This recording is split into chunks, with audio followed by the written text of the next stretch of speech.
He's ultra, he's American, very American, and he plays tabletop role-playing games, TTRPG. He's the ultra-American TTRPG, yeah! So fucking ultra-American, yeah, he's American. Yeah, he's American.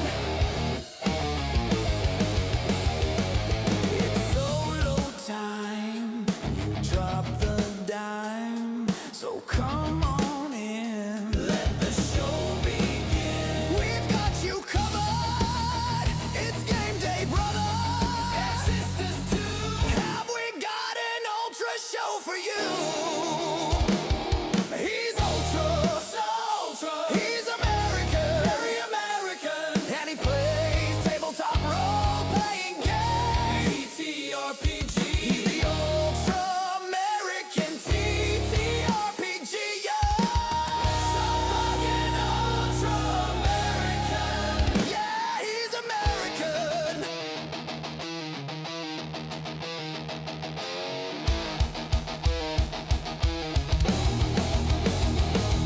Let's solo because YOLO, and you don't wanna be some bro ho, you know. Yeah, you fucking know.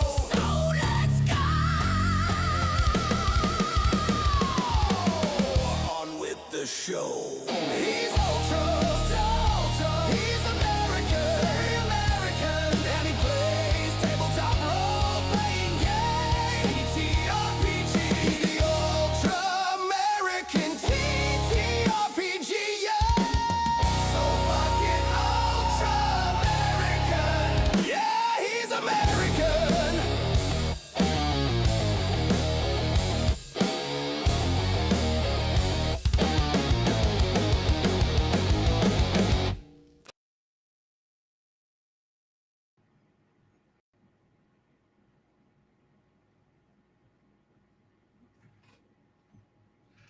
Good evening, everyone.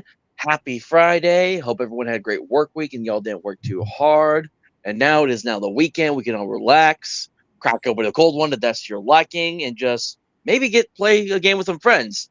Oh, we already got a fox in the chicken coop. It's our favorite Englishman, Fox Off. He hates it when he hates it when you call him that. So we always do it to him every time. So, Patty's already popping up. Long time no see, Patty. Hope you've been doing all right. Hope you're not working too hard and that you're actually getting some much needed time off. So, all right. And so it is in case y'all don't see, I am finally back in my RV again after the many difficulties, which turns out was just replacing the 6-year-old battery that my RV had been trying to pull from. It's always the simplest things, I tell you, every time. It's like I go through, we try to test one thing, test another thing. It's like, oh, what if we just replace this one part that easily comes out and you can put a new thing in and everything works. Crazy how it is sometimes like that. Oh yeah. Oh, but anyways, this evening on everyone's favorite day, Juneteenth, where we thank the Republicans for freeing the slaves from the Democrats. We are. Speaking of freeing people from slavery and stuff, you can do something like that in this game that we're going to be talking about tonight called Dropship, which is made by the creator of also one of my favorite games, Horde Wars Advanced. Hold on, figure out which way I'm pointing on the thing. DM Blackwall. Yeah. Dropship is a D12 RPG. It uses the same core rules as Horde Wars with a couple of slight changes for the genre. And plays pretty quick at the table, and you get to fight as human soldiers in a war that humanity is losing against multiple alien factions, and only dramatic action by the players can turn the war around. Otherwise, humanity will lose. Yeah, but before we get to that, you've actually been pretty busy yourself these past couple of weeks. Well, you went to a North Texas RPG Con, and then basically almost turned right around and attended what was it? CNYCon? Yeah, Central New York RPG Central New Con. York Con. Yeah. Yeah. Right. So So that how was was really all cool. that? Yeah. It was good. Between the two, we ran 19 games. Probably, you think? I think 14 or 13 Dropship and the remainder Horde Wars.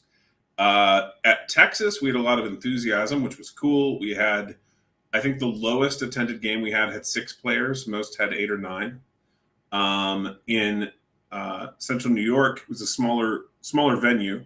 A lot of fun though. So our game attendance varied there a bit more. I think the least attended was 3. We had 5 or 6 signed up, but there was like a health problem, and so somebody had to leave and that sort of thing. But overall, really good. Central New York, we seem to have profited a little from, which is great. We lost money on the North Texas trip, but kind of figured that we would because it's a longer distance, more expensive hotel, that sort of thing. But overall, worthwhile experience. And I think, we didn't see all of the impact from last time that we did it until a month or 2 afterwards, where people who got to play were then telling their friends about the game and or doing videos like this where they were like, yeah, I got to play this and it was really fun.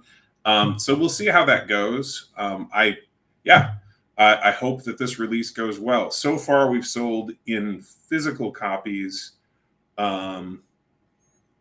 probably about, let me think, just at those 2 events, ignoring pre-orders, just at those 2 events, we probably sold somewhere between 50 and 100 copies of Dropship and Horde Wars Advanced between them, and Dropship specifically somewhere between 50 and 60, which is great. Plus, we sold 200 or 300 miniatures, which we do sell secondhand miniatures. Yeah, definitely when you get into Dropship now, the miniatures, I assume, come in a lot of handy because you really get more tactical when it comes to Dropship than you kind of do with Horde Wars. Horde Wars, it depends on like what you're doing. If you're like going up against an entire army or a large group, you may use minis. But Horde Wars is also it's not difficult to do theater of the mind though as well compared to Dropship can be, depending on what you're doing. Right, especially when it comes to like starship combat against multiple enemy ships, because you just, as a human, and I don't either, have the correct frame of reference. You can't picture in your head and have it be at all accurate how far is 2,000 miles in space, or how far is a light year. You can like rattle off the information, but you can't really picture it. In much the same way as most humans cannot actually picture the number 1,000,000. You can picture the numbers, right? You can picture it being written, but the visual, what does that look like, is not something that most humans are used to thinking about. And so when you're going, yeah, there's an enemy ship that's 30,000 miles this way, and then there's a planet that's over here, and it's in motion, and the enemy ship is in motion, and then there's these 3 fighters coming from this other direction. For that sort of thing, yeah, having miniatures for that aspect of play is really good.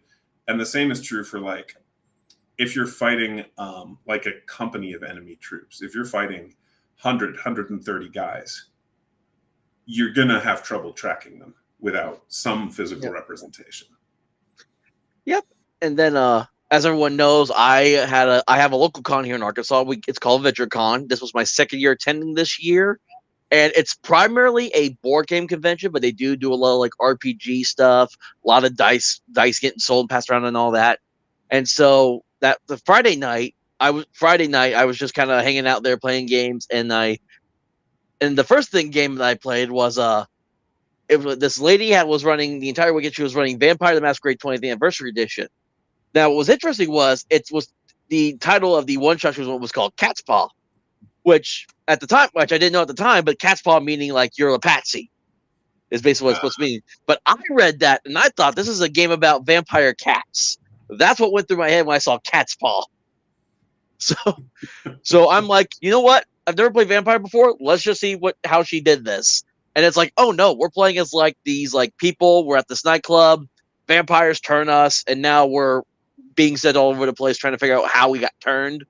And the lady that this was really great. She actually made goodie bags for us, in which we got these 3D printed D10s that she gave us all like a bag of 10 each for. So we got these 3D printed 10-sided dice.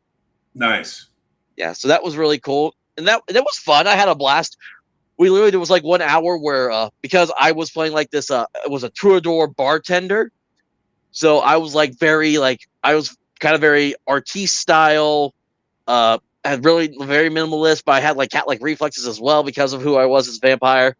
And like we all went after the bloodshed at the nightclub. We all went to my fancy like penthouse apartment, and it was just 1 hour of us role playing with each other, figuring out what the heck we're going to do and all that. Yeah.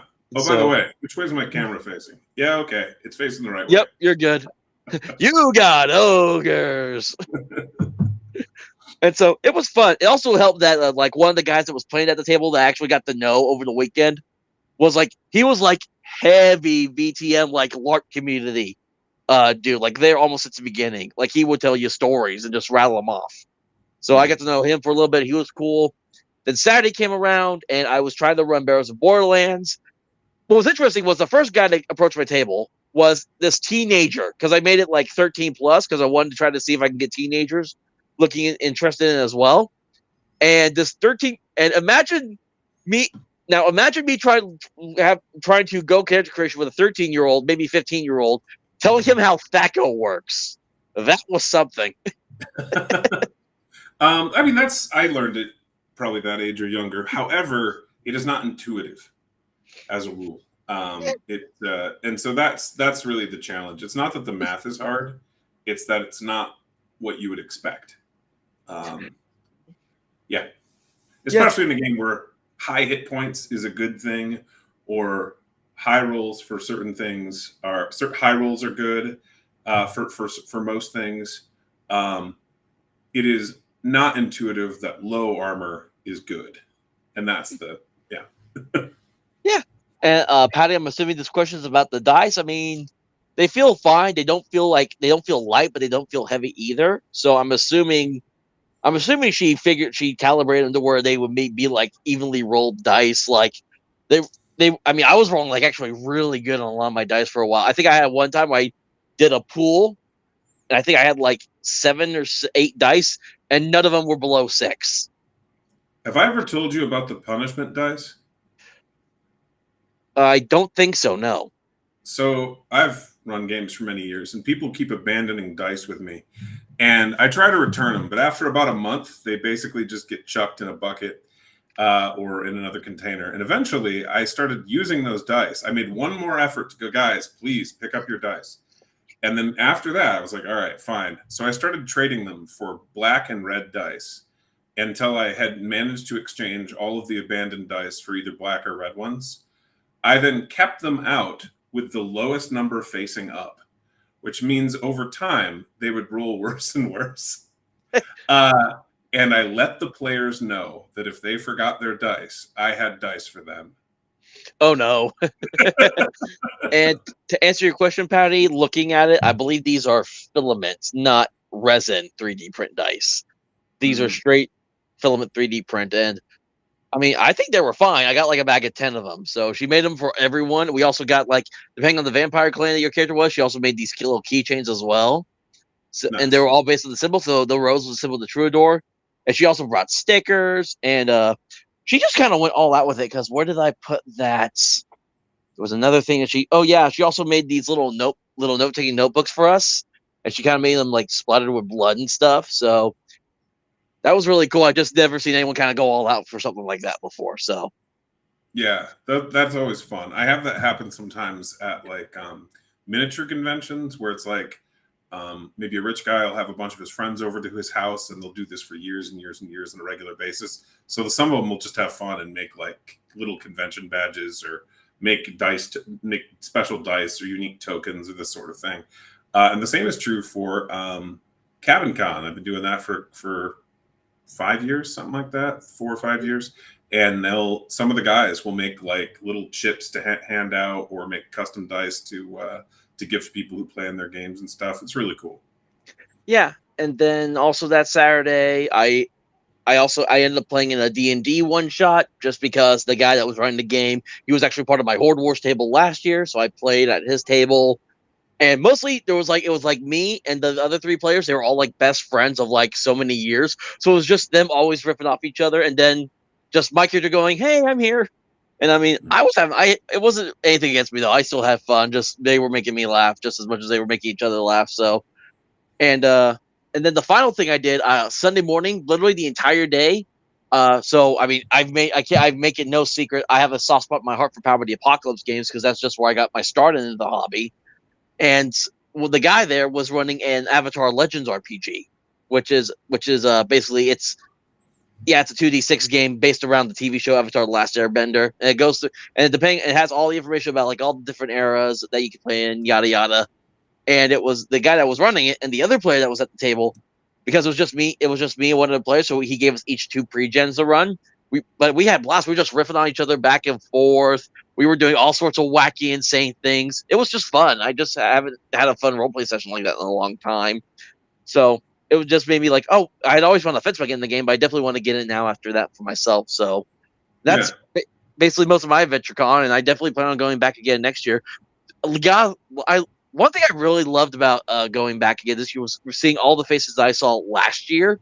Mhm. Like, oh man, I wish I had it on my person right now. There's this one couple that those two, and they bring their daughters with them just to kind of have fun and enjoy the games. They do a lot of 3D printed and like print off stuff, Yeah. and they always do like mystery dice. So one thing I got was so we have a company here, or like a kind of like a independent company. They're called Ebony Rook, and they do all these like wood stuff. So I bought so I always do like one big purchase, and this was my big purchase. This was $75. It's a dice tower, but it also holds your dice. Cool. Yeah, and I actually got this really nice sets. I got from one of the mystery bags that the couple sells. It's I don't think it's gemstone, but it's got that gemstone feel to it. So Cool. it was a real I'm like, you would not get this for $5. Yeah, I got a dice holder as well, but we wound up. I think Nate bought one from the vendor next to us in New York, and then we traded him for another one. His offer, he was like, "Hey, I'd like to trade you this, for one of your books," and so that was cool. Yeah. Now, I will say, have you gotten the chance to play any Dropship since we last played it? Not since we last played. No, not since you TPK'd the party with the Krill Queen. Which, hey, it was still a great campaign. We almost had her. Almost. We were like that close. Yeah. Now Dan, who was playing in that one, I got to play with him last week in person, so that was fun. And it went better. They did not all die horribly that time. Oh yeah, because Dan had to run off, and that's why we basically all ended up dying. So it's like, Dan, you should have like let us better. You were because he was the character he was like the rank above us all, I think. Right. I think he was playing Captain Hawk. Yeah. So for those interested, you can download pre-made characters right from our website over at blackwallgames.com, and that Captain Hawk that he was playing is on the website. But there's the capacity to make literally thousands of unique characters by just combining different careers. Because in Dropship as well as in Horde Wars, all the player characters get 2 careers, not 1, and you kind of combine 2 together to make the character you want to play, as well as picking your species. And the reason for that is that that's really what sets you apart as a hero in the game world. The NPCs do not have worse stats than you. They're not less skilled, but they do have a little less options. That's the edge you gain as a player character. Yeah, I do. I did remember making a character that I do want to do some solo play stuff with it because I recently got for those who don't know, I usually when I do my solo play, I use the oh well, I'm not going to show it now because I forgot. I'm all the way down here in the little itty bitty living space. So after this, I'll show it off later. But I have this sci-fi solo rule set now that I'm planning to use a long drop ship to be like this stranded soldier that's abandoned on a planet, and now he's got to survive. So I think that will be interesting to play out and see how that happens. So, and that'll be good. We've got some tables that you can use to generate encounters with beasts and monsters while you're on those alien worlds, based on the planet type. In addition to just running into like enemy forces who might be looking for you. Yeah. So I'm just scrolling through here really quick. This is the PDF for Dropship that I'm sharing right now, as the currently is. A lot of this stuff is about, most of it's basically about the same as you would read from Horde Wars. I mean, again, Yeah, it's like very simple to the point. So I've always I like this kind of, even though it's like a full page of stuff, it still gives off like a minimalist kind of vibe to where it doesn't feel like I'm just reading like blocks of text after blocks of text. yeah, we tried to provide clear spacing and differentiate, between rules. It's one of the reasons you see boxes like that, is to help break up the page, but also help you when you're scanning through the book. Like random travel times is something you might want to find quickly. Same for what are range increments. And so having them be visually different helps point them out. Yeah. And this was the first big change that kind of threw me off compared to Horde Wars, because Horde Wars, it was like 6, 12, 24, 48. It kept doubling, but you varied it very much when it came to the range increments, mostly because, well, you got guns this time, and gun ranges are very different. Yeah, exactly. So in the Middle Ages, combat tended to happen significantly closer than it can happen in the modern era or potentially in a futuristic era. And so that was why the change for the range increment. So everything is the same through medium range, and then long range is where you see the change. All right. Critical Dom, you've been in the chat. I forgot to say hi. Thank you for joining us. He said Horde Wars and Dropship are the most efficiently written games on the market. Thanks, Dom. I've had the chance to play 3 or 4 different games with him in person. It's been great. Yeah, I'm hoping to be able to do so again in a few months if I can talk him into making a drive. Yeah. We have the guy that was running the Avatar RPG game. Unfortunately, I couldn't sign up to be a GM for anything because he already had all his GM spots full. But he does a 1-day event at the local game store that's actually right down the road from me. It's called, because his name is Josh, so it's just called JoshCon. So it's just going to be from 8 in the morning till at closing time at night, nonstop gaming, and coming up in July. So I've already signed up to be a part of that. So, and you pay for the admission, and that admission money goes to them feeding you as well. So, Gotcha. So if you scroll down a little bit, you'll see that the rules are mostly the same as in Horde Wars for a reason, but that some of the things like starting distance is different. And then also, if you scroll down some more, we'll have stuff like crossfire being a thing that it wasn't there previously. But then also permanent injury rules, which we deliberately didn't put in Horde Wars, not because we didn't think they would be interesting, but because it wasn't the genre we wanted to have. We wanted to have heroic fantasy where your character is at risk of death, but where you're unlikely to get like maimed and crippled and losing hands and stuff as a normal part of gameplay. It's not that it couldn't happen narratively or because of something really stupid your character did. It's just not something that we felt was the right focus for that particular game. This one, however, where you are playing a soldier who is regularly at risk of death and dismemberment, yeah, it seemed appropriate. Plus, we've got some cybernetics and related rules, so being able to replace a limb would not be unheard of. yeah, I believe because the one I've been mostly playing as my heavy world or heavy paladin character Vladimir, I believe he got an I think like was it during the first game he got a permanent injury? The second game, I think, I don't remember which it was. But I rolled so well on the D6 roll for how many months he recovers from it that it was basically a nothing burger by that point. Because I think it was like 1 month passes and I'm fully repaired. So because you had basically gotten a surgery to get it repaired, it was going to take you a D6 months to recover, and you rolled a 1, and you were going to be back on the battlefield in like a D4 months, and I think we rolled like a 2 or a 3. So you actually bounced back quicker than the return to battle, which was great for you. But it is not normally what will happen. Yeah, just it depends if the dice will be nice to you that day or not. So, I had one player who played, I want to say, for a good level or so with a broken arm.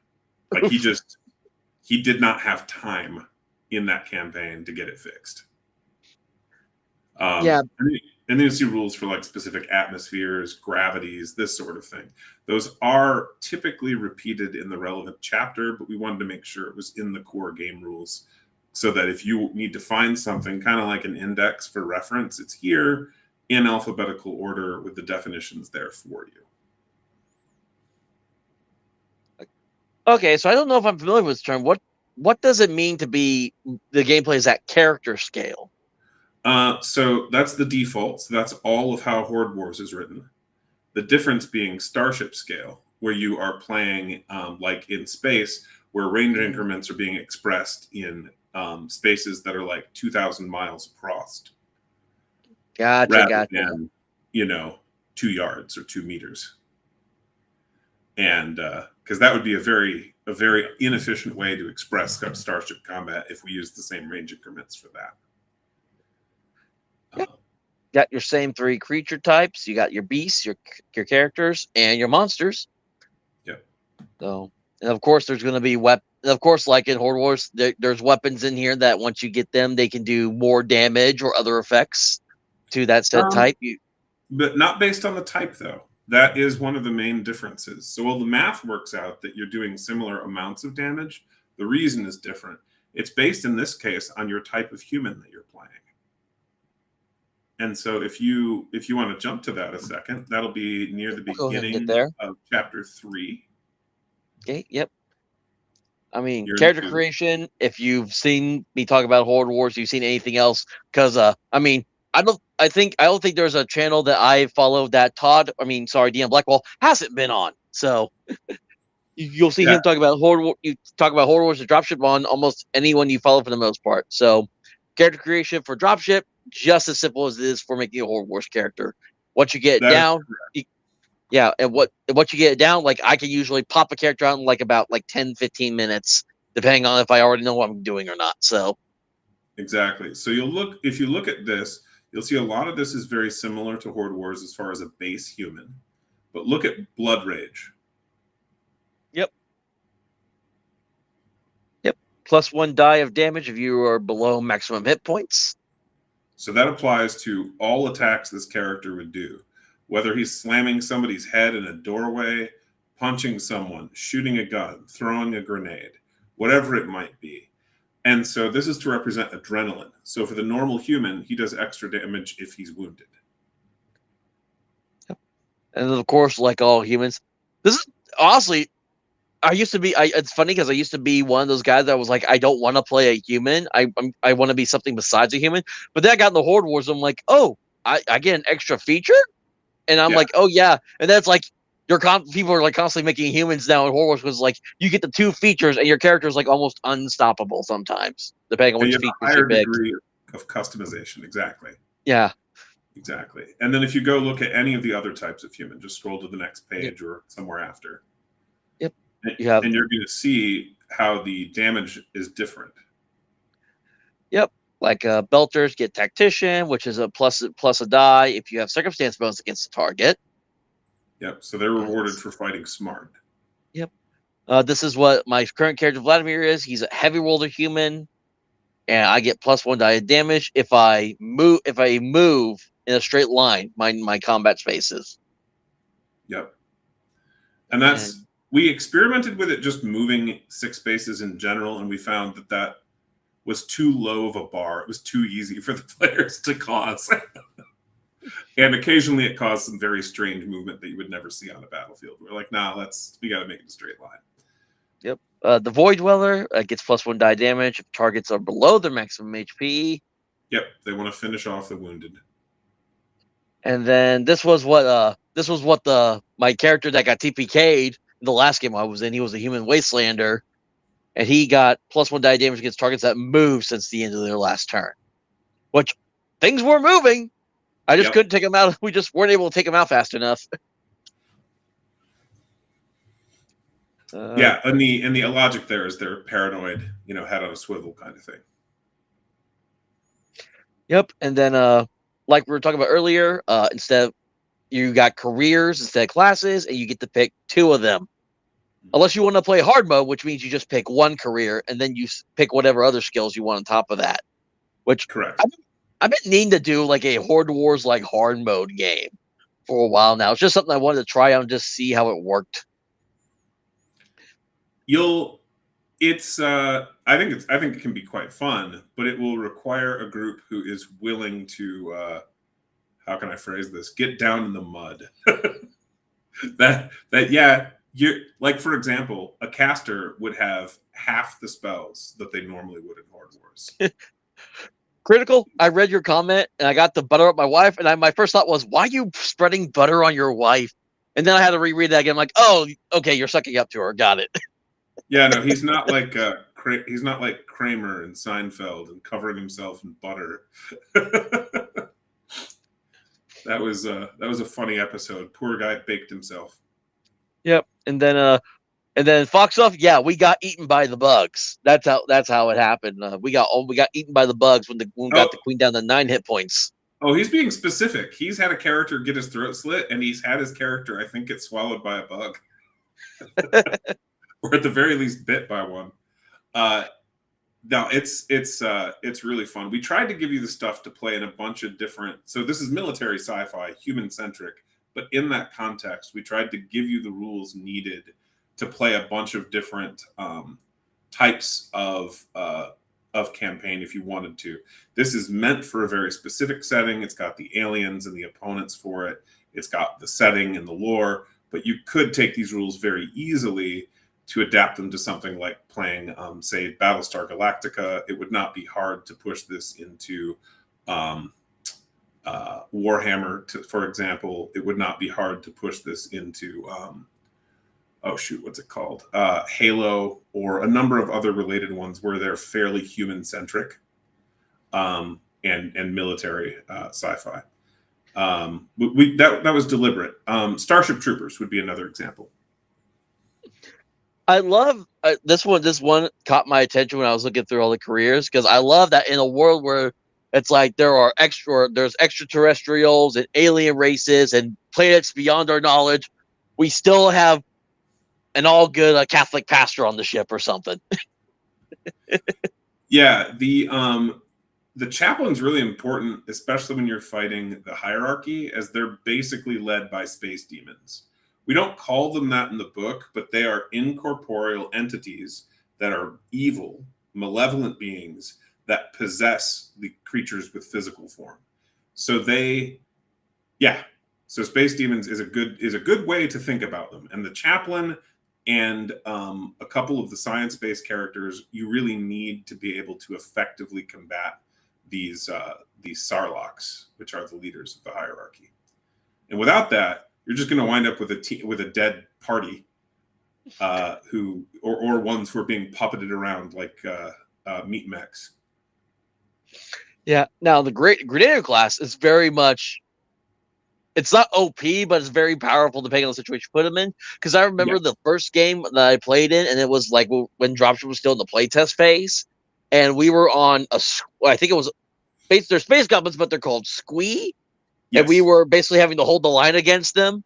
And this guy was just lobbing grenades left and right. And we took out, I think, over 100 Squee, I think, in that game of various types. I think I had a platoon and a company fighting me. No, yeah, I had a platoon of the hunters, and I think I had a company of Squee fighting you. So you were facing a pretty significant enemy force, because you guys were basically a squad. Mm-hmm.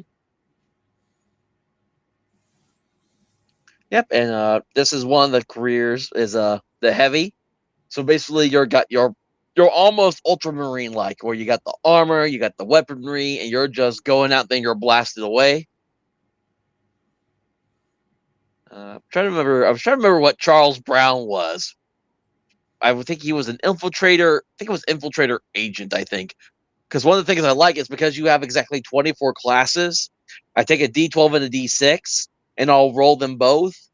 And so the D6 will be 1 to 3 will be like, I'll times the D12 by 1, or 4 to 6, I times the D12 by 2.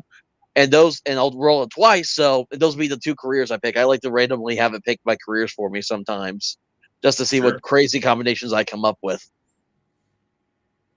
So, yep. And then here's the other one. It's a paladin, about the same as heavy wielder in a sense, except you got some different abilities.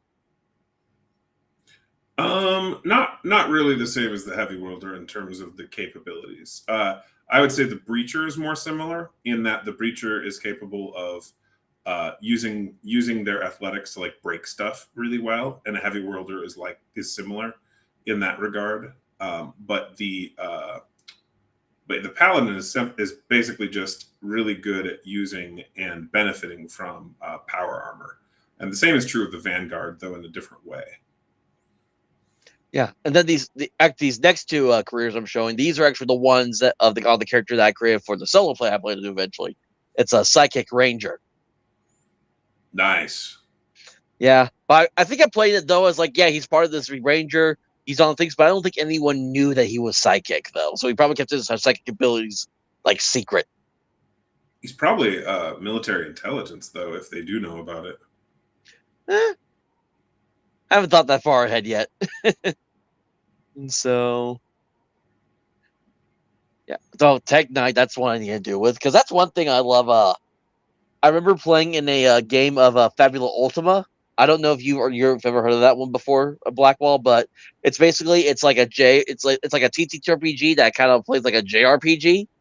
So it's like in the Mhm. style like Final Fantasy, Fable kind of stuff. So basically it allows you kind of more customize your character how to the style you want. So all your classes you can pick different levels from. So that way you can Yeah, have. I've read through it. This was a number of years ago, though.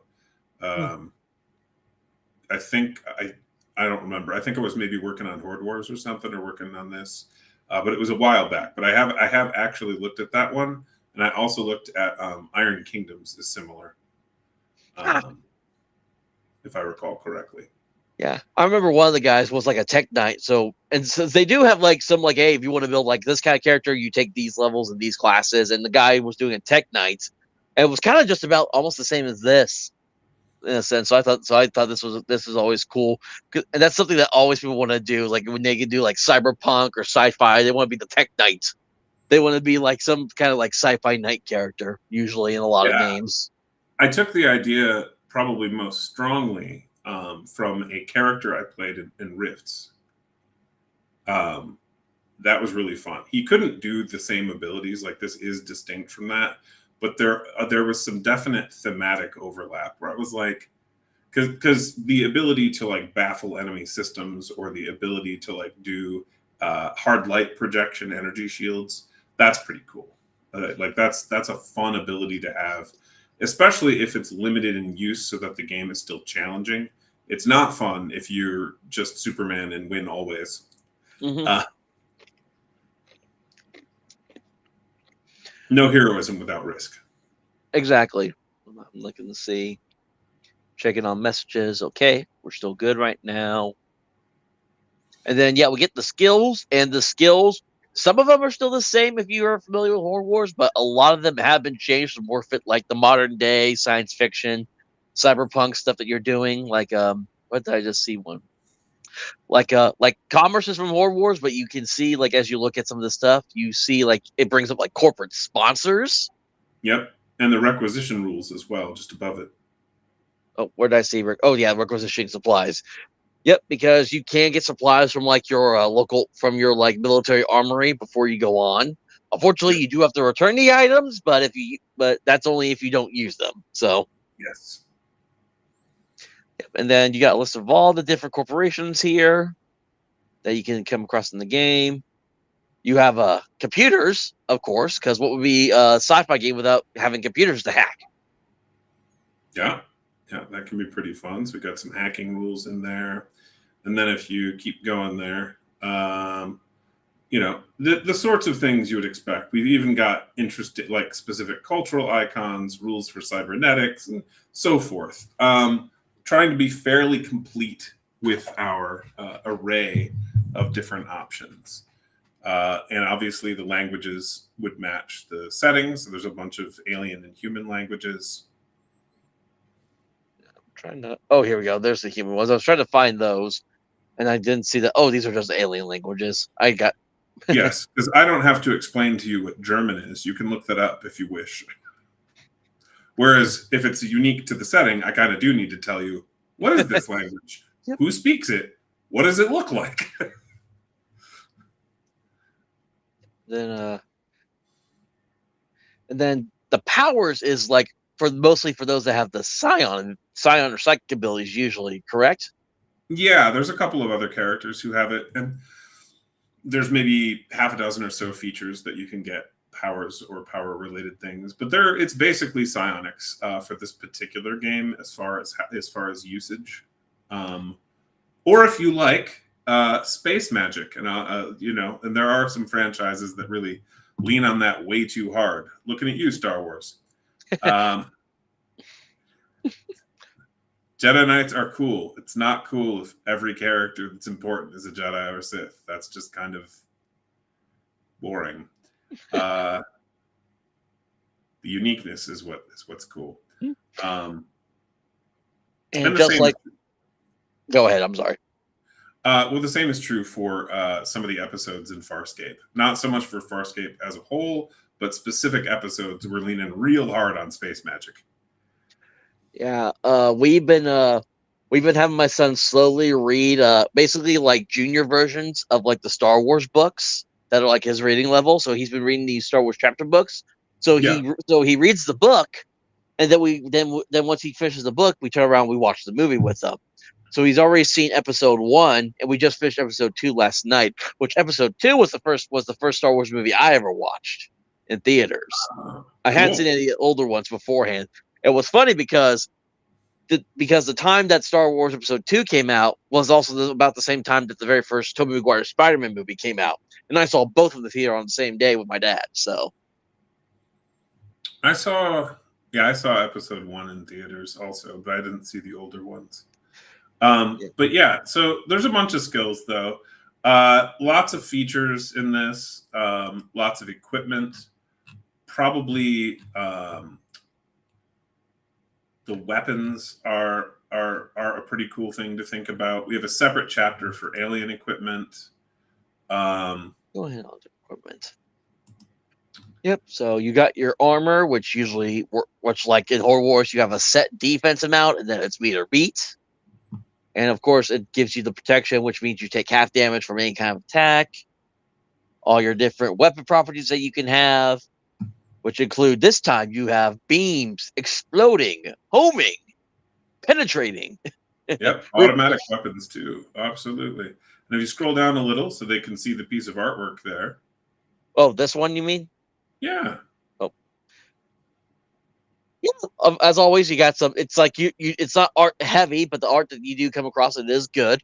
This gives me kind of like a old like sci-fi comic book vibes when I look at this one. Yeah, we have something like I'd have to double check. I think it's over 120 unique pieces of artwork that we commissioned for this. And then there's a few pieces from Horde Wars that were still appropriate for a couple of the beasts. But yeah, so this is probably our heaviest art book so far, where you're having a piece of art almost every other page on average. However, they are, of course, concentrated by the starships, beasts, monsters, and aliens. There are a fair amount scattered in other places, and a few of the pieces we commissioned did not make it into the book. Which we'll hopefully be able to use those in a future project. Yep.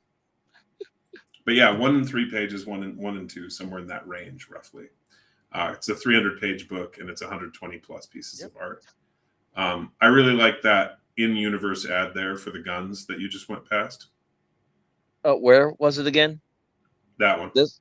Oh, yeah. It's like immediately I went left. I'm like, yeah, I wish I could have that as like an actual poster. Yeah, well, it's so they're that company you can interact with in the game world, and what they sell is weapons and predatory loans. Predatory loans. Okay. Yeah, That that's is why definitely it's make the bargain. Yeah. I really did like the idea of weapon attachments for like your weapons. So we introduced like pistols, shotguns, and all that. especially since my heavy welder, even though it's a shotgun, he went full into the marksmanship, so I could snipe someone with. Sorry, I'm losing my words and they're slurring together. I could snipe someone with a shotgun basically as my heavy world builder with the attachments I had got on them. That's pretty sweet. And within a certain range, of course. Yeah. Well, no, because I remember I took the marksman feature for him, and then you add on the not what wasn't the extended mag, it was the stabilizer. So that gives it a second range increase. Sure. And then I switch out between, I think it was the extended mag or the twin mag. I would switch up between those two, depending on what the mission is for. But I always had the stabilizer on it because it's like, hey, I got the shotgun, but I see you coming from 3 miles away. Kapow! Yeah. But the range limitations basically, you were pushing a shotgun to the extremes of what it could do, which was cool. Oh, very much so.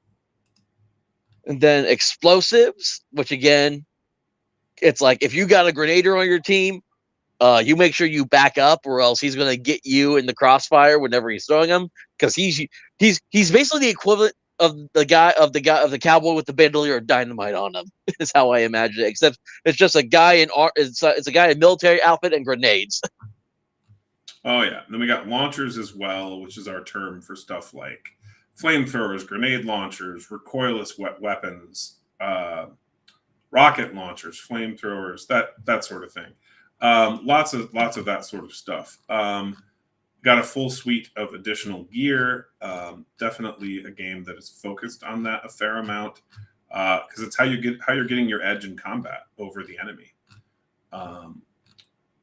There is also like a pricing table for stuff like buying, like during your downtime, buying stuff like a day pass to a festival, or renting a VR suite, or buying alcohol, or buying coffee, or getting food, or different entertainment things. We've got a full chapter on vehicles, focused mostly on the human vehicles that you're likely to start with, or be able to access on different missions. Yeah. But there's also stats for different alien vehicles for you to encounter as well. We basically did 2 or 3 vehicles for each alien faction because that's not the main focus of the game. It's simply one of the types of missions you may encounter involves fighting like enemy armor or enemy mechanized infantry. I see. You said vehicles. Immediately, my mind went back to my old like Halo multiplayer days, where it would be like one guy driving the Warthog, and then the other one's in the back with a gun, and you're just zipping around on the map, just firing at everything that you can come across. Absolutely, and that has been some of the experience in playtesting, which has been great. Alien equipment, same sort of thing you're going to see for the human equipment, but it's just giving you the information for stuff you might capture from them. They've got their own. They have some of the same explosives as humans, but they've got some unique ones as well. There's also a little group of alien artifacts you might be able to recover on different missions. The Game Master chapter is significantly longer than the Horde Wars one, but that's because we're dealing with 2 or 3 different scales of play, where you're going on Marine missions, you're going on Navy missions, and then, of course, there's the potential for exploration and survival on different alien worlds, depending on the mission, or if things go really badly, and you get stuck on one of those. And so we have quite a variety of encounters for you there, and I think the capacity to generate something like 40 different types of missions. Yep, and no, I was also just thinking about earlier about the second dropship game I played in was still playing as Vladimir.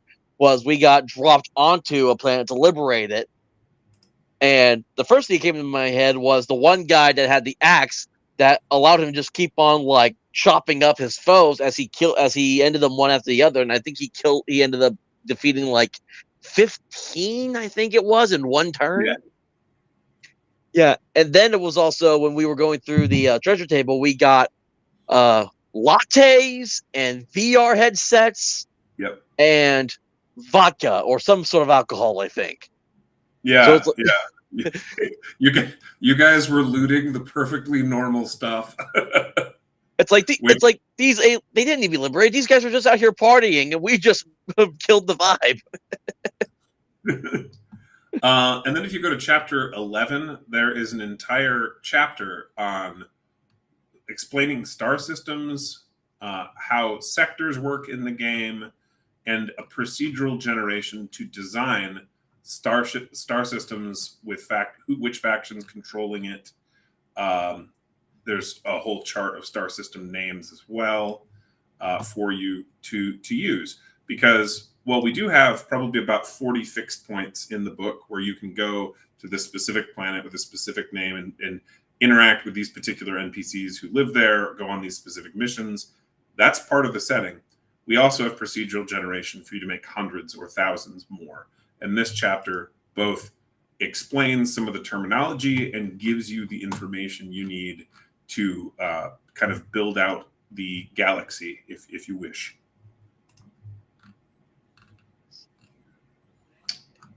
And explains the different risks for different kinds of star types, different kinds of planets, different hazards you might run into. Dark matter asteroids are particularly nasty because they're just like asteroids or like an asteroid belt, but they don't show up on sensors. So unless you visually see them, it's very easy for a ship to run into them if you're in the wrong spot. I will say, I like how you said your sector is 60 by 20, and the grid you have in the book is 16 by 21. That is fairly deliberate because of cutoff. I just thought it was like, okay, it's like, because I start counting the scores, I'm like, okay, there's 16, then I start going up, I'm like, that's 21, not 20. Just me being me. No, that's deliberate because of the cutoff on the page later on. And here, I was just like, well, I don't need to cut off the bottom, and so you can kind of see more of it. But yeah. But if it was actual by 20, it would just end right there on T. There wouldn't be the U there. That is correct. Yep. And then here's all the star systems that you can roll up on.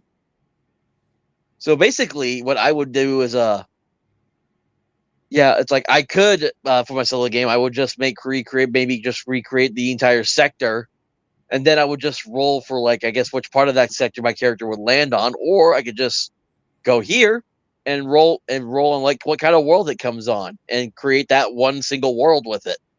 Exactly. But you'll also want to roll for factions, which is the next table, because that will tell you who controls the star system. And so you look, random drop would probably be the one you would use, because you're just going to random place. Whereas Soul Sector is specific to that sector. A hierarchy sector is specific to the hierarchy sectors. And then you've got unexplored, which you might also use. You know what? Because I'm interested, because I haven't actually done this yet, I'm going to open a little text file, and then I'm going to actually roll to see what kind of world, when I do my solo stuff, this character is going to land on. Mm-hmm. Let's do that for some fun here really quick. Sure. All right. So are you an unexplored region of space, or are you dropping onto a random world in general? Well, the story is that he was on his military ship, and they were like in some sort of battle, and the ship was about to be blown up, so they all got in the escape pods, and they all got shipped out, and then his got veered directly off course from the rest of the group. So he's veering off to God knows where in this galaxy. Like, did he fall through a wormhole or something? Oh no! His escape pod got shot off course, and he went careening off into whatever nearest planet was in the sector they were in. Sure. So it's probably a random drop then. You're not like super far out in the galaxy. You'd be somewhere they were doing a mission and it went south. Gotcha. Yeah, that's what I'm saying. Yeah. So we'll see. Okay. All right. So that's a 1916. Okay. So the kind of stars that are around here on a 19 is a neutron star. Yep, that's pretty bad. So a neutron star has a gravity well that extends out up to a D4 AU. An AU is an astronomical unit, which is the distance between the Earth and the Sun. So its gravity well pushes out typically past Earth's orbit, relatively speaking. Also, every day that you spend in the gravity well, you have to roll a save or you gain a D4 levels of affliction from radiation. So Oh, wow. hopefully the planet that you landed on isn't that close to the star. We'll see. Well, for the key feature, the Mhm. 16 is a system-wide ice cloud. Oh, fun. So sensors aren't working well either. And I'm assuming the neutrons, instead of the escape pod getting shot, my escape pod was the one that got too close to the neutron star, and the neutron star pulled me off course. Could be. So how about the dominant planet? The major world on this one it's an ice world. Okay, and roll a D12. All right, one second. No, D6. Sorry, D6 for that one. Worlds, ice world, D6. Got one of those right here. A 3. Cool. And then you'll want to roll a D4 for that gravity well. Okay, D4. A 2. Good. So the neutron star's gravity well extends out 2 AU, and the major world that you're on is 3 AU from the star. Since 2 AU. So you are not in the big radiation band. You're not just going to die day 2 from radiation. That's good. Or maybe a little longer if you make the saves. So the star is enough to cause something, but but the planet's far away enough to where the star's not making a long-term consequences on it, basically. Correct. But if you were closer to the star, which could have happened, yeah, you could be getting cooked by the star itself. And yeah, and then that random drop, D20. Yep. Let's see. Oh, okay.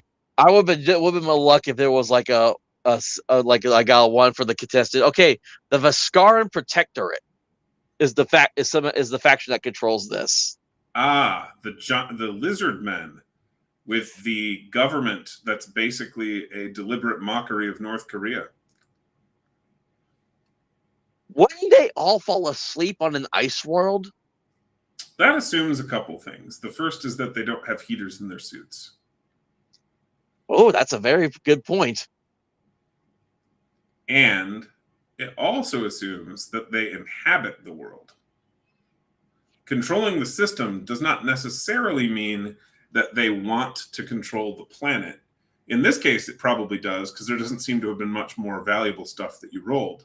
But let's say that you had rolled a gas giant and an asteroid belt. They might be mining the asteroid belt. They might be using the gas giant for fuel.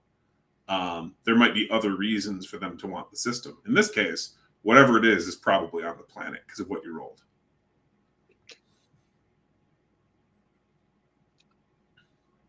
And the Viscarans, I think, will be pretty fun for you to fight. Yep. So this will be interesting. So, So I get on the escape pod to escape my exploding ship on whatever mission I was on. I am somehow too close to the neutron star, so I get pulled into the atmosphere of this planet, into an ice cloud, which messes up my entire system. So the landing goes horribly as I crash into the ice on this ice world.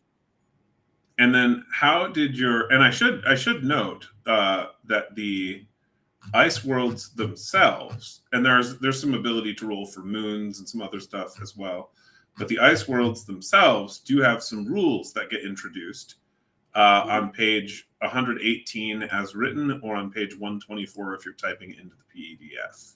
All right, let me get down there then.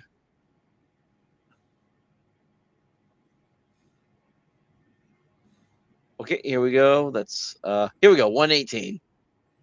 Yep. See that stuff for the ice world? Yep. Oof, this is going to be fun trying to survive on this. Food's difficult to find on the frozen surface.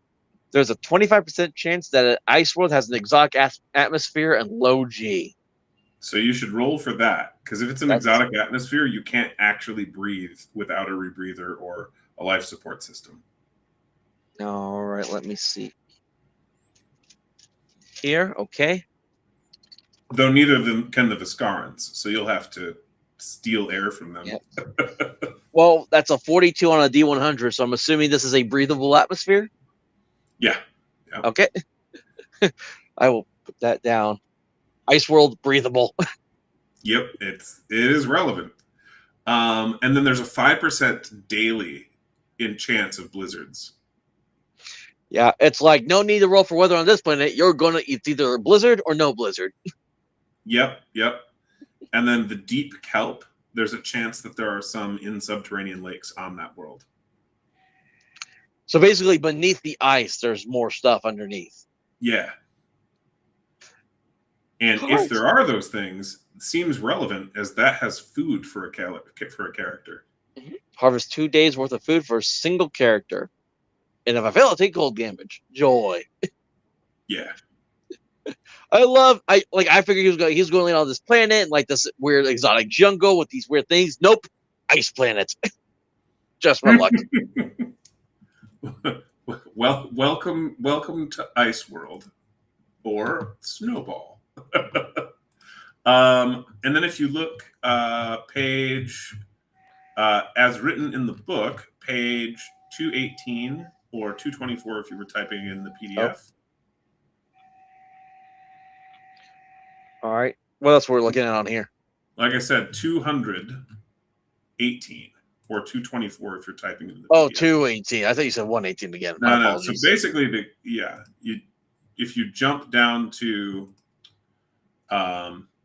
starships and star bases and scroll up from there, that's probably the fastest way to get there. Well, you're in the right area. There you go. He's kind of a cool looking dude. He looks like those T-Rex guys from the Star Fox Adventure game. Oh, cool. That's not what immediately came into my mind. I'm aware of it existing, but I'm not familiar with the content. If you go down the page, though, on the bottom right, you're going to see the potential baseline procedurally generated encounters. They're going to be groups of enemy infantry squads, heavy infantry, mechanized infantry.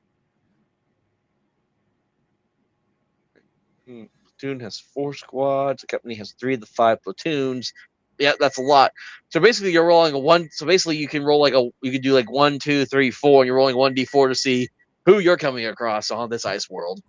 No, it's in the Game Master chapter telling you how to roll, and it will tell you there if it's a squad or a company or a platoon or that sort of thing. But each species, it's differentiated. So the Marine mission, see that? Gotcha. Yeah, so basically it'd be like, okay, well, there's Vicards on this planet. What are they here for? And I would find that out during the entire going through the game and stuff. But and then the same applies. Now that'll be pretty rough for a lone character, but the same applies to the survival on the planet. So when you're rolling for that, you'd be rolling up on page 103. Page 103. Yeah. That was so if you go to 103, that one's what you're rolling for when you're wandering around a planet's surface, like you're thinking of doing, and here not we go. on a mission directly opposed by an enemy force. That makes more sense. Okay. Yeah, that makes a lot more sense. You got your different missions, different outcomes, different enemies. Yeah, that makes a lot more sense. And so when you're wandering around, if you fail to avoid encounters, 25% chance of rolling on this chart, and then a 75% chance of native life forms. And so you'd scroll down a little bit and you'd go to like the ice world, for example, on page 105.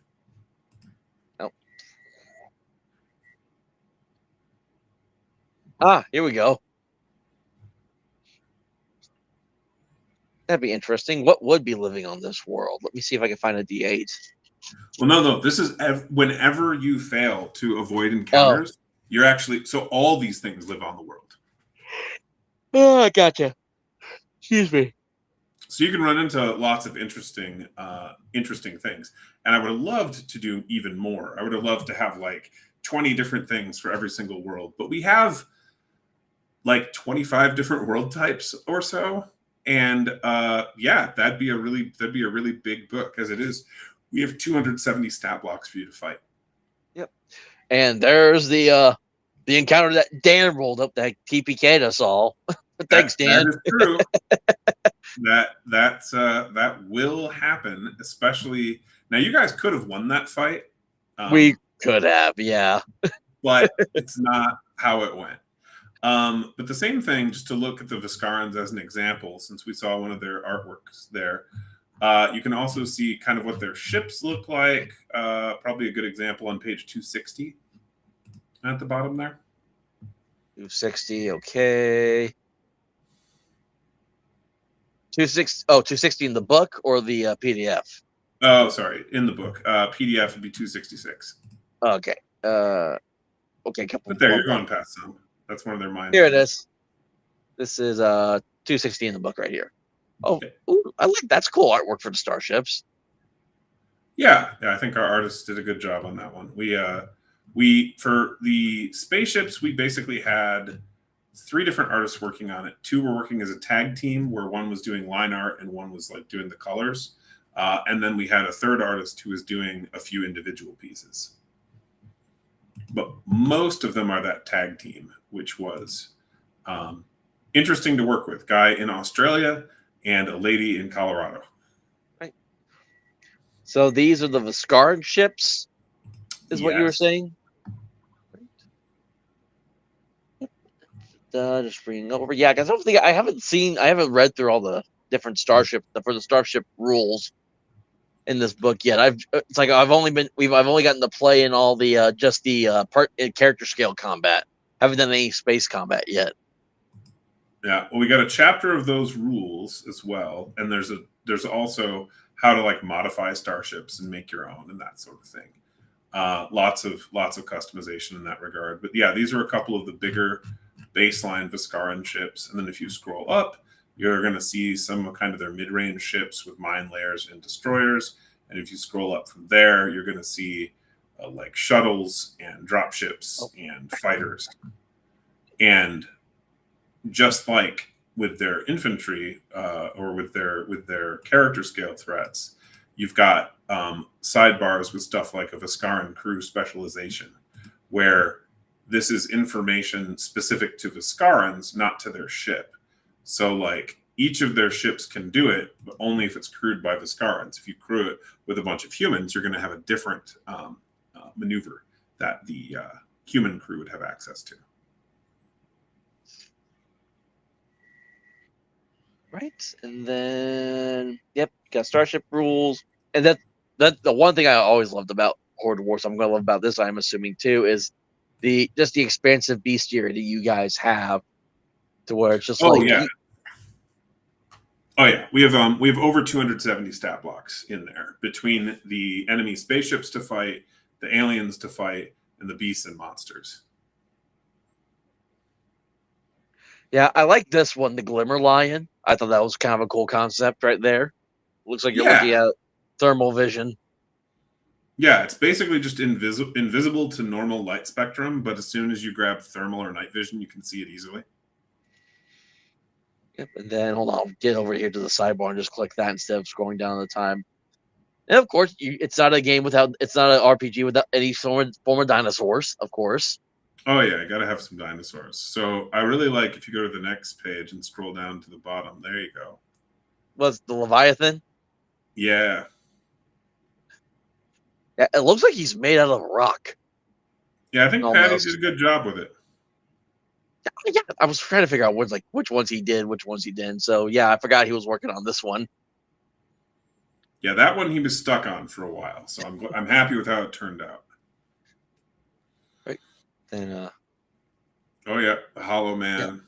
Yeah. Got some that gives me this gives me like Dead Space vibes. If you want to Yeah. do like the haunted spaceship kind of stuff Oh, in your absolutely.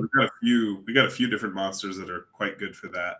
And actually, now that I think about it, Alien would also be something you could probably do with this rule set if you wanted to.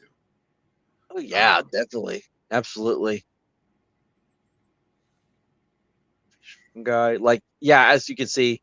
Oh, I recognize that image. Which one is Yeah, the the funny Cal- part is we put it in Horde Wars, but we actually commissioned it for Dropship originally because we were working on Dropship and then we stopped, finished Horde Wars, and then finished Dropship.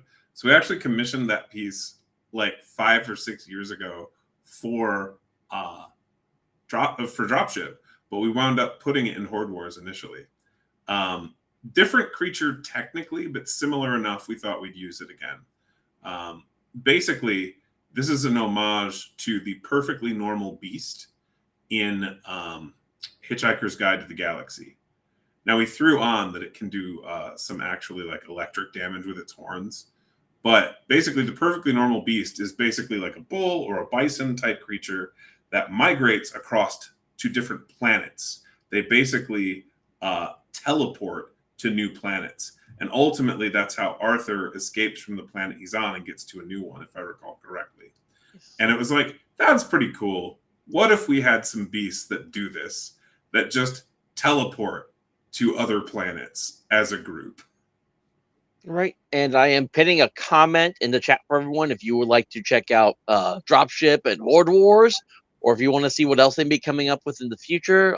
That's the website Blackwall Games. You can buy the PDFs there. You can order some of the PODs through there. I think you're currently taking pre-orders for Dropship at the moment, correct? Yeah, so we are in the process of fulfilling them. So if you want to be a very late pre-order, uh, put that in the next day or two, and we'll try and ship you out with the others. I've got a bunch of boxes in my apartment to ship out today, in the morning, I should say. We're planning to do some more shipments Monday and so on. And then we'll be switching to offering normal sales of different variations of the book probably in the next 2 weeks. But once we have all of the pre-orders shipped, we want to make sure that's done first. And then at that point, then we'll be offering a scratch and dent version because we wound up with about 200 damaged books from the publisher. We were able to get those replaced, but as a result, we are willing to sell those to you if you would like that at a much lower price. And then we're going to have the normal print run, which is $60 a piece, and then we'll also be offering a print-on-demand hardcover as well. I like this image. I'm guessing this is the Voidblade Locust. Yeah. Yeah, I want to go hunt him down just so I can like take him apart and wear his skin like armor. Seems good. Seems like a thing that would happen in a few of those types of games. In fact, I think I have a figure of at least one character wearing I think it was Ripley, wearing an alien head as a shield. Okay, this is an interesting name. Hold on, making sure I'm reading. This is an Eldritch horror. Yeah, so there's a few different kinds of them. Cthulhu's the most popular, but definitely not the only one. And some of them are ones that like bend reality or warp your mind. And that's the one we wanted to go with here. Oh. So this is basically just kind of like a general stat for like if you come across any form of an Eldritch horror, this is like, oh, here's your stat for it. Yeah, well, it's a specific kind technically. It's just the one that exists in this world. It's in one of the rewritten adventures, and also it directly has ways to mess with your mind or mess with reality. And yeah, you've got your classic bugs that you were just going over, probably 4 pages. Yep, these were the guys that we got. Well, we ended up killing all the warriors. It was just the queen that ended up beating us all. Yes. Yep, these are the krill. They got their little blaster beetles. And they're kind of big, the blaster beetles, but yes. We got nanites, we got robots. I'm really happy with how the Excruciators artwork came out, actually. Oh, you got the pit monster from Star Wars. No, not the same, but similar. I mean, yeah, of course, not the same, but similar. Like, yeah, that goes without saying. All right, let's see. Yeah, I just like just scrolling through and just seeing like all the different stats and stuff because it's like it just again, it's such a great bestiary overall. You give us so much to work with. We got here we go getting some robots here. Here we go. Here's the big the excruciator that you were talking about. Yeah. So he's named after the pain you feel when you are crucified. That's what excruciate is referring to, the word. So this is a giant robot meant to keep a conquered population in line. That the Freylar Empire in particular, the Freylar Star Empire will employ against humans that they've conquered, but other civilizations have similar robots as well. Oh, and this is interesting because I hadn't seen this on anything yet. It has reactive armor, so basically it's kind of like I think of like the armor you have when you play in Halo, how you have that like energy shield before you lose it, and then just take it away your health. I'm assuming is that how that kind of works? The distortion field's more like the energy shield, right above it. Okay, right. But is this saying like it? You have to like beat the damage threshold and before it takes damage? That's correct. So it's not damage reduction in that. If you ignore damage threshold, or let's say you would do 21 damage to it, all 21 would go through. But if you would do 19 damage to it, nose damage would go through. You'd do 0. Okay, so it's not like if one guy did 10 and the next guy did like 15.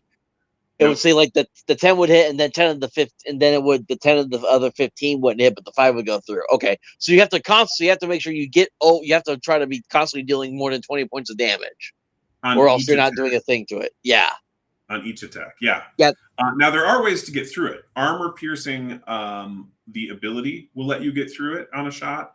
There are certain explosives that will just ignore damage threshold, and then there are certain weapons that if you crit will get through. Okay. See, my first thought process was I don't want to face this on foot. I want to get in the starship and blast this thing from the sky. Yeah, no, I actually ran 2 of these against a party at North Texas. They really had a rough time, but they managed to win. Oh, wow. Yeah. Oh, these guys are kind of cool looking. Thank you. Now, that guy is the only instance I'm aware of where we have art on the facing page. So the actual stat block is the next page if you scroll down. Ah, okay.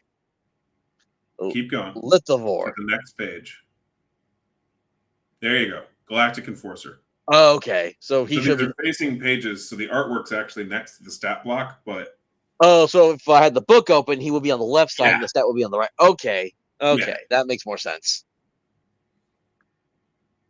Overlapping plates. The first two attacks that would damage you each round are absorbed instead. Wow, that overlapping plates is no joke. Oh yeah. And he's got the ability to cut through enemy shields. Galactic Enforcers are known for their unyielding dedication to ancient intergalactic laws. Occasionally, a few galactic enforcers arrive on the world in pursuit of a fugitive. They act as judge, jury, and executioner. So this is basically just Judge Dredd like stuff going on with these guys. Almost.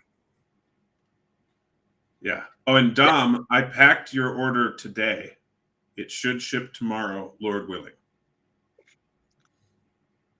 Just saw his comment in chat. Thought I'd answer. Yeah. That's fine. Yeah, I did see that too. Let's see here. Yep. Again, just stat after stat. Oh, what did I just? Ooh. Wolf Killer spawn. Yeah, so that's the baby. It's just a baby. We don't have the adult in here. That's one of the things that I would like to expand on, but would require kind of its own module to introduce you to it. Yeah, so if this thing comes to your planet, no point. It's like no point running. Just say your prayers at that point. Well, did you see the little bit of lore for them there? Uh, oh yeah, basically it relies on every other people to take it from world to world. Yeah, it'll cling to your ship, and if it gets hungry, it may break through the side and eat the crew. Dang, that's crazy. Yep, have a good one, Dom. All right. Yep, here we go. Got your zombies. Classic. Yeah, one of the things I liked is that the artist managed to get one or two of our corporate logos on the zombies. Nice. And of course, you got all your humans.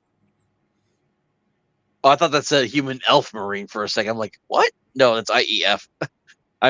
My eyes did not read that properly. Da, da, da, da, da. Yeah, I'm just ooh, I like this guy. He's kind of cool looking. Yeah, so the Balmori, they're two species, and one of them is humanoids with like octopus or squid heads, and they actually practice skull binding, which is something that humans have done occasionally. The Huns were notable for it. They basically gave themselves cone heads by binding their skulls as infants, and so on. And so these guys, the shape of their head actually tells you something about their social status. Mm. I immediately. I feel like this is like if you took the mind flare from D&D and just made it a sci-fi creature. It's kind of the idea that this gives off, just without the There's eating a of the few, brains. there's a few of these kinds of creatures in sci-fi, and so it was something we felt was good to have. Their leaders, however, the ruling caste, there's another about Maury. And you can see how his skull So shape is quite different. they're basically squid people. Yeah. So it's like I said, they're doing skull binding. Their rulers, we didn't have space for the artwork, so there is a little piece jammed in at the bottom. If you scroll down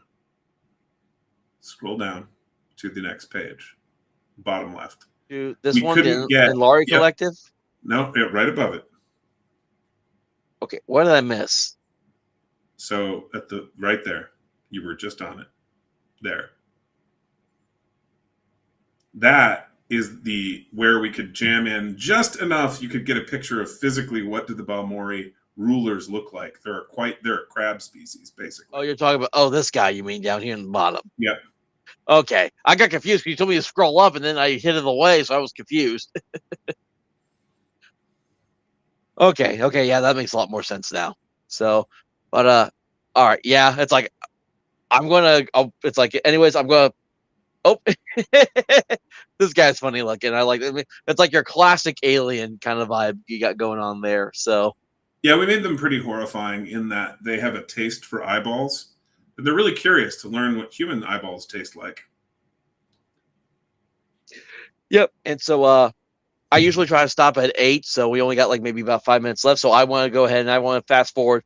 You got your starting adventure, which Horde Wars has a great starting adventure.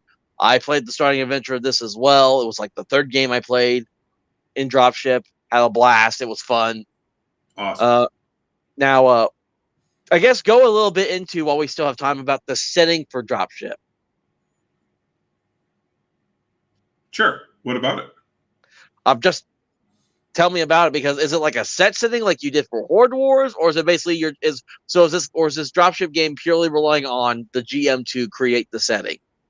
No, you've got the whole setting chapter. So there's a page of recent history talking about what happened with First Contact, also letting you know about the and we do talk about it being an implied setting because there is detail that we obviously aren't going to include because it's a galactic spanning thing. So obviously someone's going to have to do generation, and we want you to. We want game masters to make their own content. We think that's one of the fun things about these sorts of games. But we do have a couple of sectors we provide you with.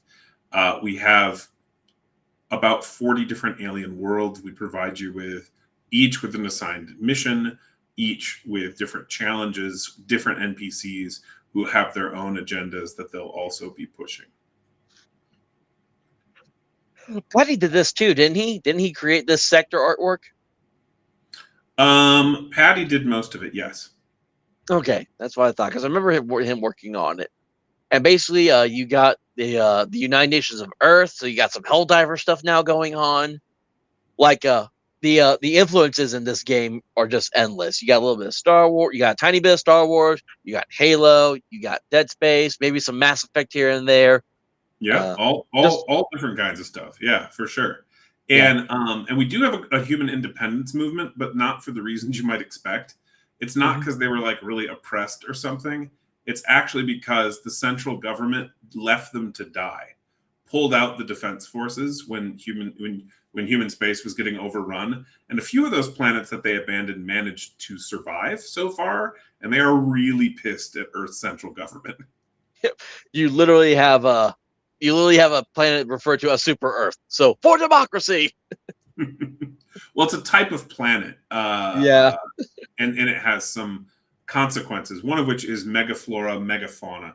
So, like dinosaurs would be very common on those sorts of worlds, or other really large creatures. And But just like in Horde Wars, every world you go to has like one main mission that you can go on, which yep, I do. That's another thing I liked is like you get at least like maybe one or two missions with each place you go to. So it's like if you want an introduction, be like, here, go on this little adventure that's already here. So I've always found that was a good way to like once you go to that place in that setting, it's like doing that adventure is like the best way to figure more out about it.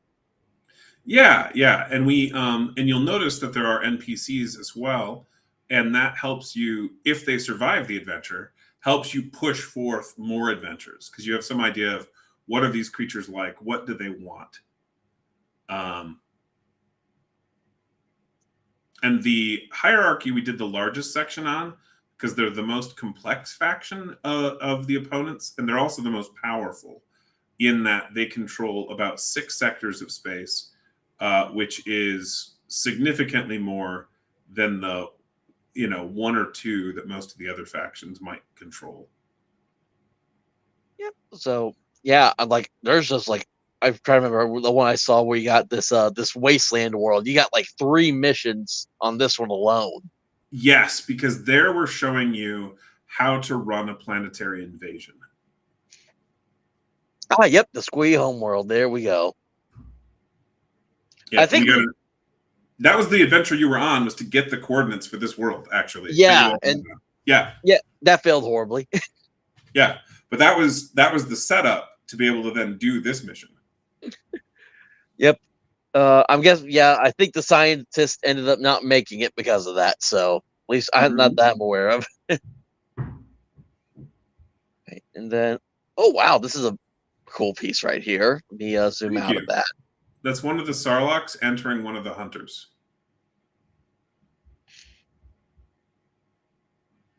A Sarlacc entering a hunter. Yeah, remember the Sarlaccs are basically space demons who can puppet you around like Ah, a meat suit. gotcha. They do the same thing to their minions. Yep, and again because it's all like galactic based, you just there's so much here for people to just work with, expand upon, do what you want with it.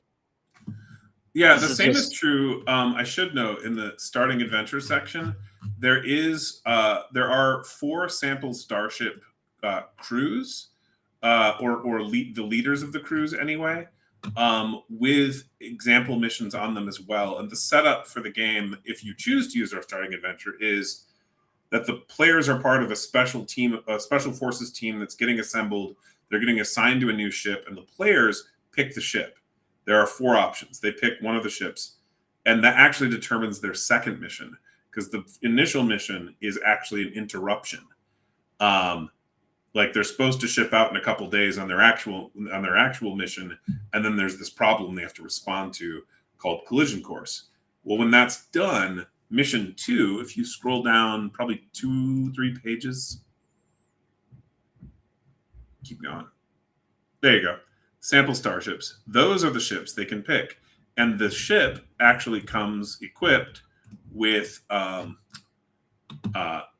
with 2 or 3 NPCs with their own individual goals and personalities, It has the weapon loadout, the what smaller ships are on it, if any, and the next mission that ship's supposed to go on.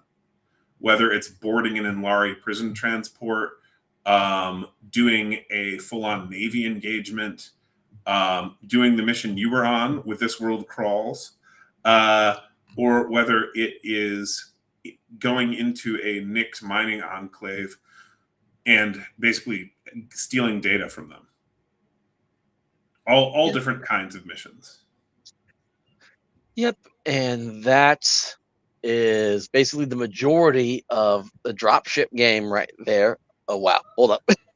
My thing went all weird for a second there, but I think I'm good for the most part. So okay, I think we're good. Yeah. So okay. I think that's the point. The computer, my photo computer, telling me, "Hey, it's time to get off now." So,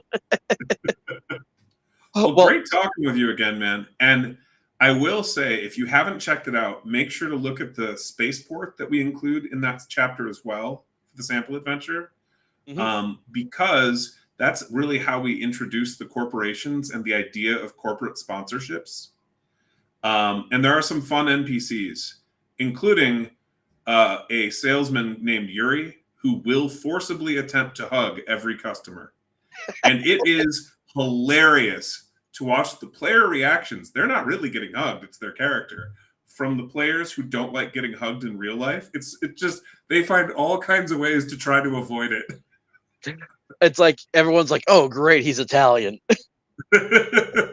No, just a very enthusiastic gun salesman. Well, like I mentioned earlier, I have the website for Blackwall Games. It's pinned in the comments right now. So again, you want down. It's like, because usually it's like, I usually recommend, if you can buy the PDF directly from that person, go to their site and do that. Usually, even it may cost you maybe a couple more bucks sometimes, depending. But I mean, it's worth it because that's money that's going directly to them.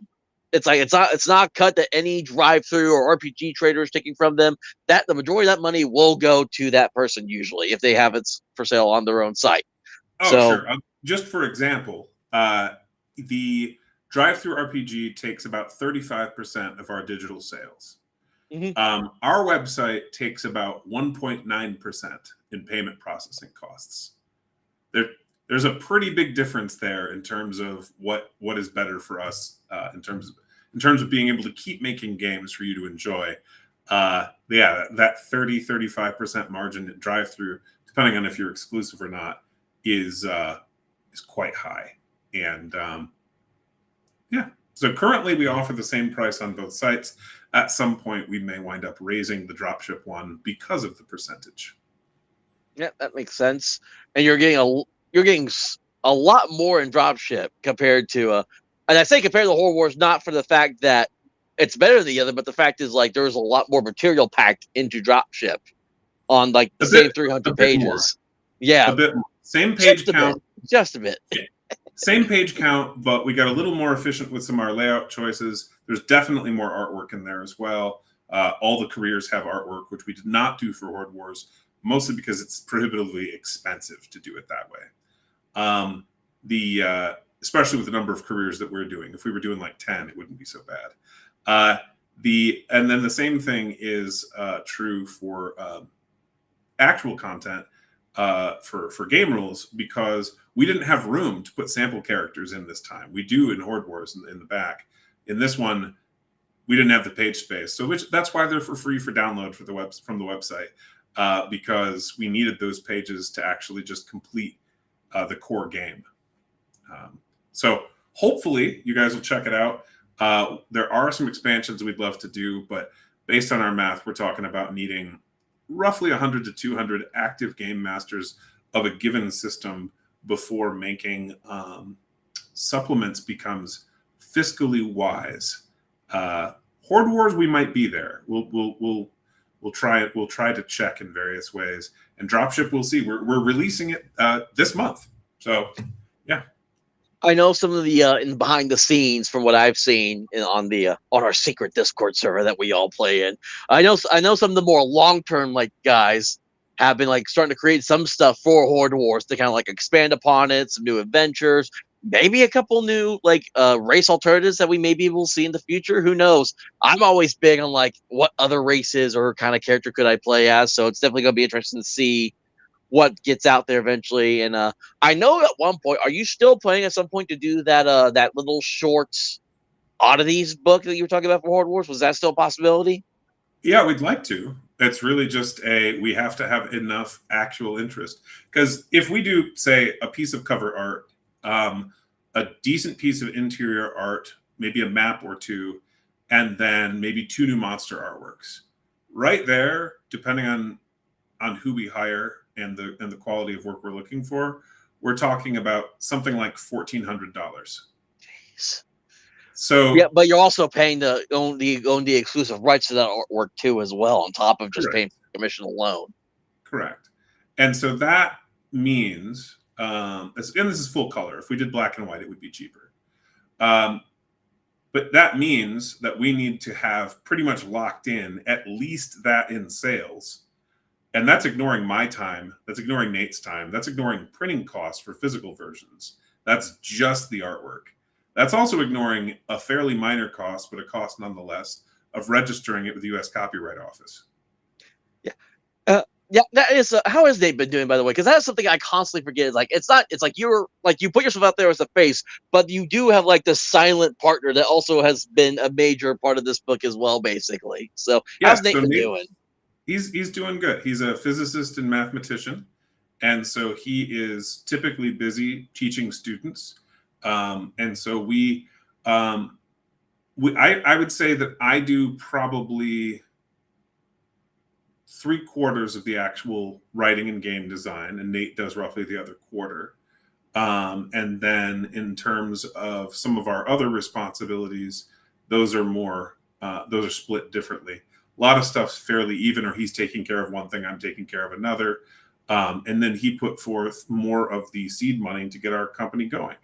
And so that's been good. It's been a good partnership. And he and I have been playing games together off and on for like 20 or 25 years at this point.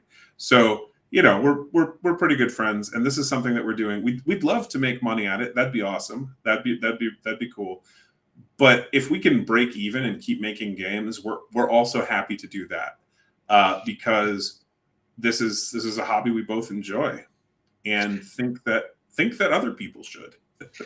Yeah, I mean that's kind of been my big thing. Like it's not that I don't want people to, if they put something out, I don't want them to not make money from it, but I want them to do it because they love what they're doing, not just because they want to make a quick buck. And when I read through Horde Wars, when I play the games that you put out, I feel that like this is something that you like basically you put your heart into. This is something you enjoyed creating, and now now others are getting to enjoy what you created. So Yeah, yeah, exactly.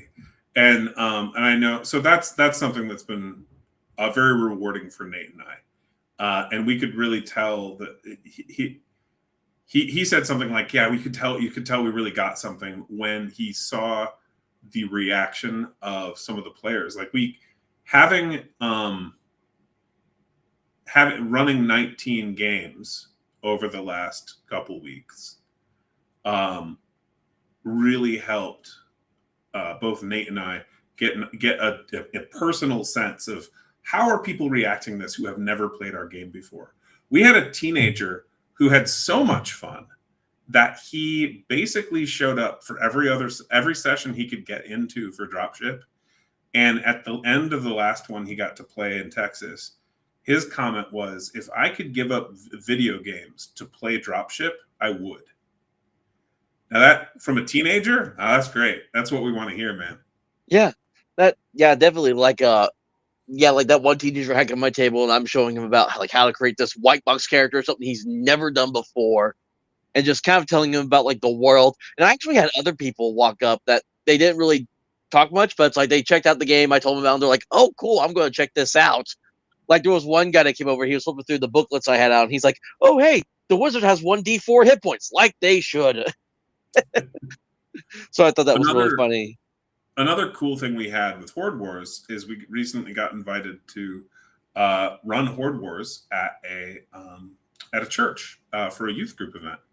Um, I don't know them directly, but they had heard of the game, and I've got a relative who goes there, I think, who recommended it, and the kids wanted to play an RPG, but the youth pastor was kind of concerned with the some of the other activities of the local D&D scene.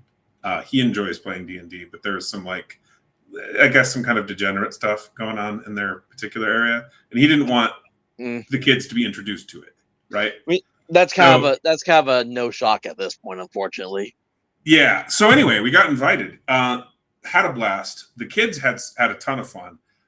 We got invited back. We're planning to go do another event there. I mean, if you guys, for other youth events or other things like that, if we can make it, we'd love to do it. Private events are fun, and are a really good way for us to meet and interact with customers, and for the kids, it sounds like they had so much fun that they're like, yeah, you guys definitely should plan to run another table.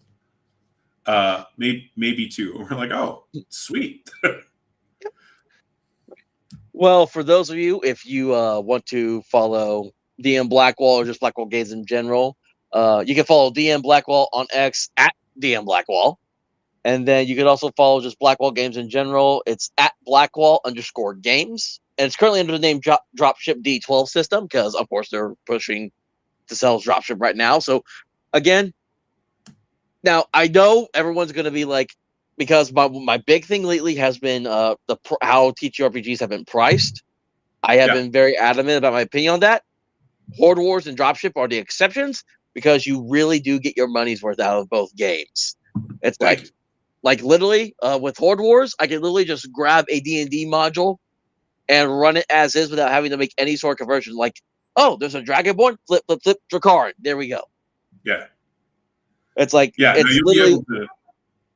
Oh yeah, no, and again, a lot of that expense has to do with artwork, and some of it has to do with printing. If we wanted to do a no artwork book, we could do it way cheaper. However, would that sell? Probably not. I mean, to me, it's not. To me, I think to me the value of the book comes from what's inside it, not so much as the artwork. The artwork just kind of makes it look pretty.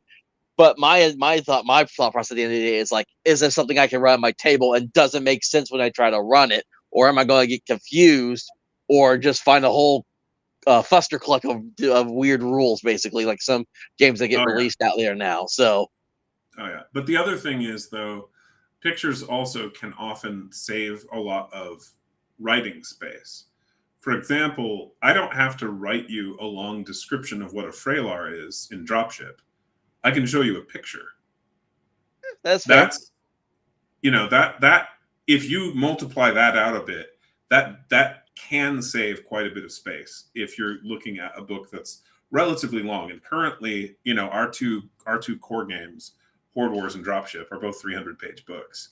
And personally, I don't want to have it be a lot bigger in a single volume for physical management reasons, but also there's kind of a cutoff point for print costs where if you go past that page count, it's going to cost more and more and more functionally.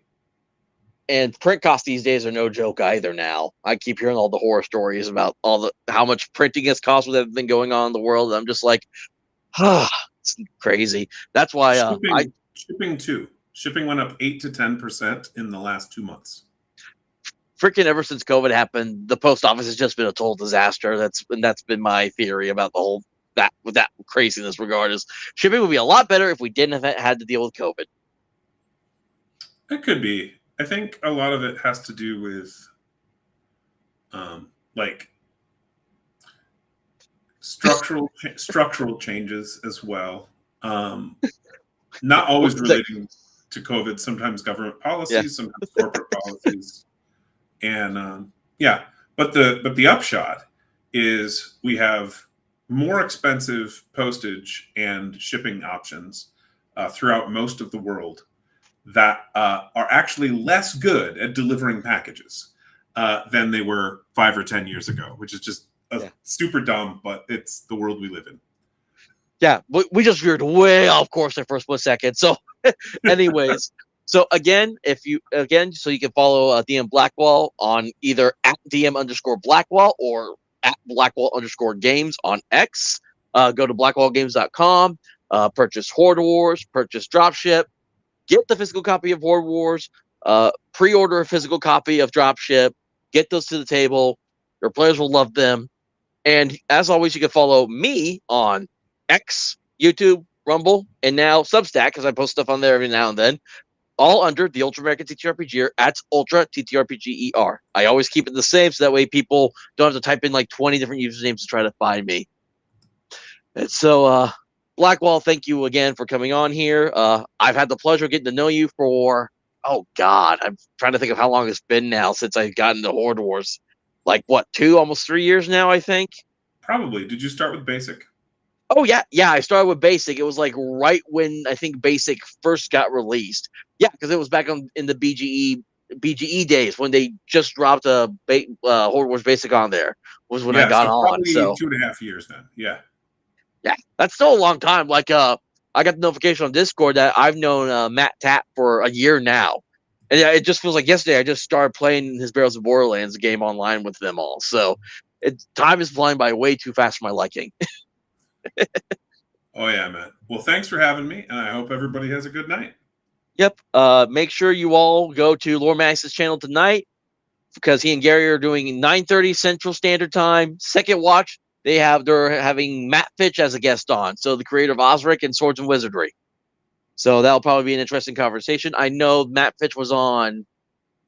It was like I think Tennessee Tabletop or Bad News Bards. I think they shared the channel. So they was on there last week. So it's probably going to be a good night. So make sure you go follow Lord Mattias and Gary, and everyone. Make sure you have a safe weekend. Roll some dice, and stay safe. Have a good night, everyone.